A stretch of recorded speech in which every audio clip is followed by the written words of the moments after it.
As the senior statesman of the locker room, what are things like after two tough defeats?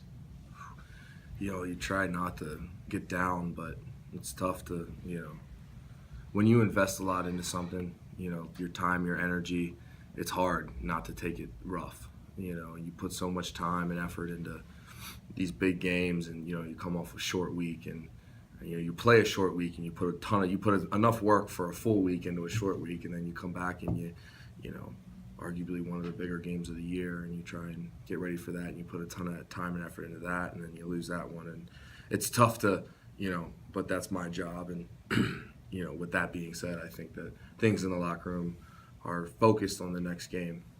Is there some truth? I know Coach Narduzzi has said a couple of times since the Notre Dame game that the refocusing is, since Notre Dame wasn't a conference game, you've got 3 conference games ahead of you. Is that something you guys talk about? That Absolutely. The ACC is still up there. The Notre Dame game was a pride game. I mean, that's a rivalry, pride game. A lot of tradition in that match, and but some of our goals are still in front. All our goals are still in front of us. And that's to compete for the league, and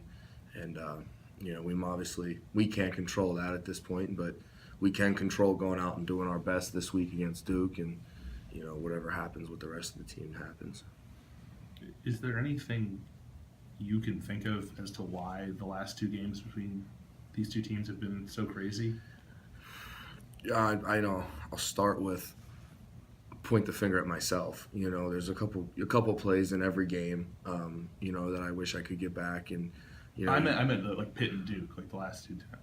I'm sorry. Could you ask the question? I meant the last 2 times you guys have played Duke. Uh-huh. Both games have been 55, in the 50s, and pretty crazy. Is there anything to that, or? Well, we watched the game. We watched last year's game a little bit today, and we ran the ball well on them. No question about that.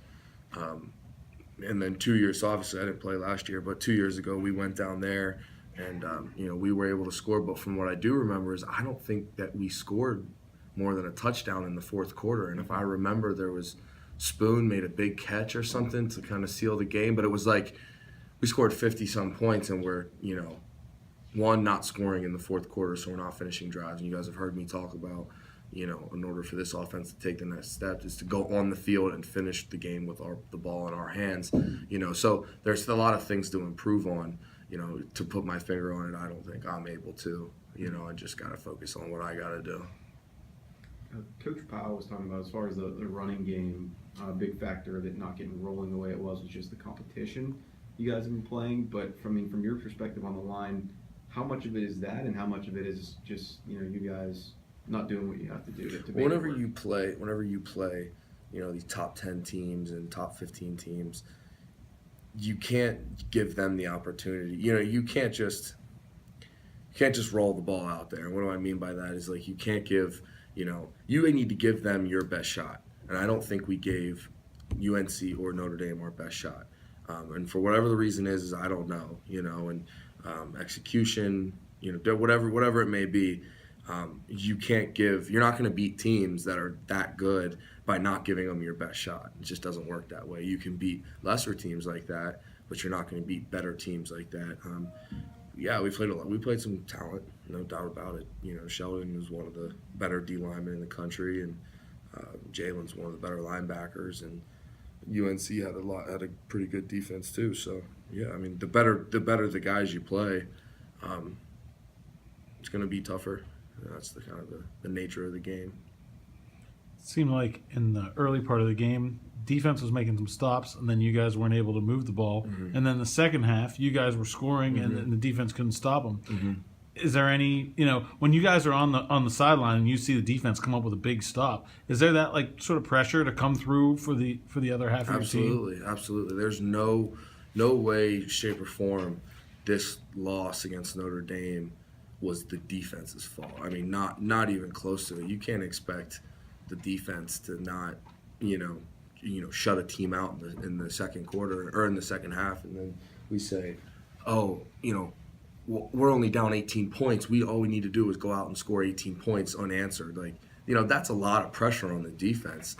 At that time, you might be asking the defense, hey, you do this for us, we'll do this, we'll pick up our side, but it has to start in the first quarter, the first drive.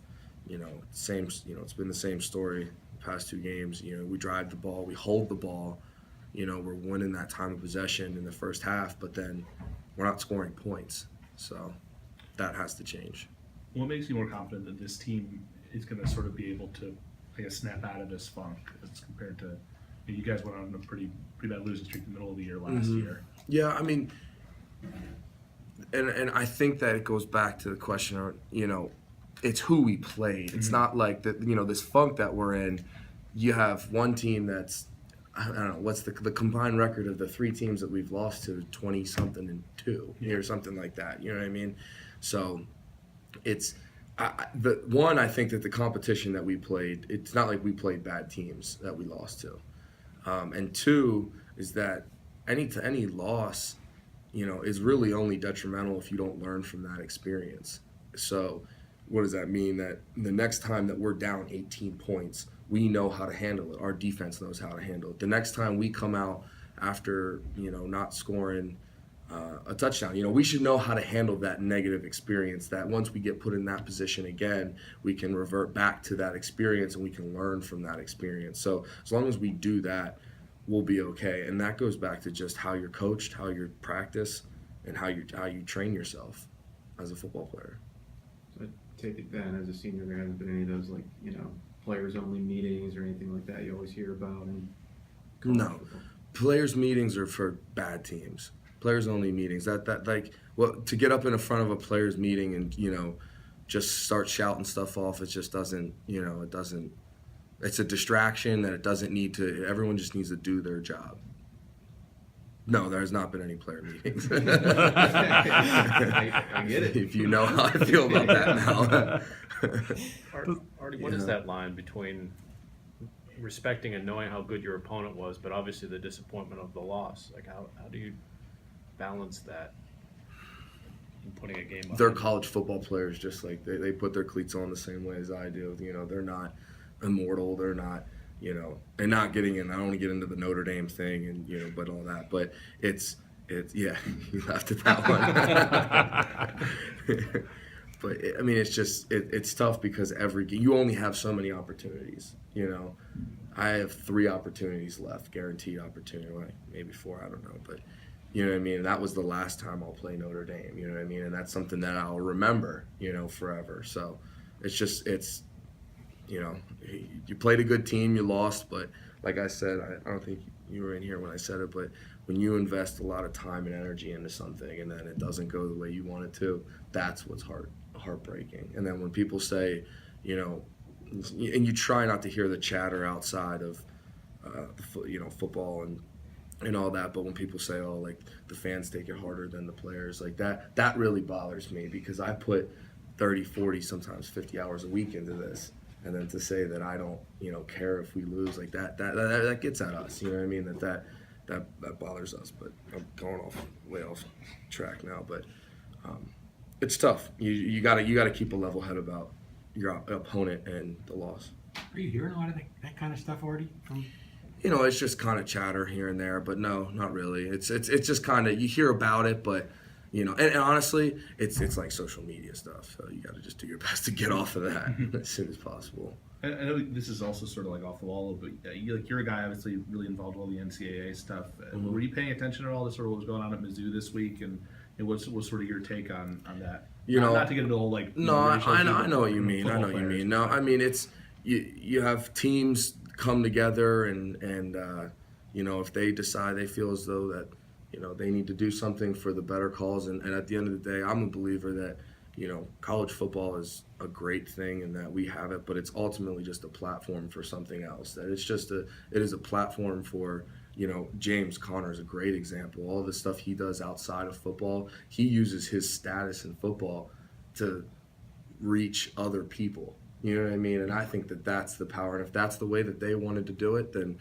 so be it. I'm not going to give my opinion, my personal opinion, because that's not what this is. Do you think that's something? It just says something about sort of the power that college football players have that maybe people might not have realized before? Absolutely. I mean, it's I personally, I might have came across like a phone update or something on my phone, but it wasn't. I didn't see it on ESPN until the football team decided to not go to Sunday film. You know what I mean? So it's the power of, you know, college football in itself, and that the attention that it can grab. If they felt that was what they needed at their school, then so be it. But, you know, that's pretty much my thoughts on that.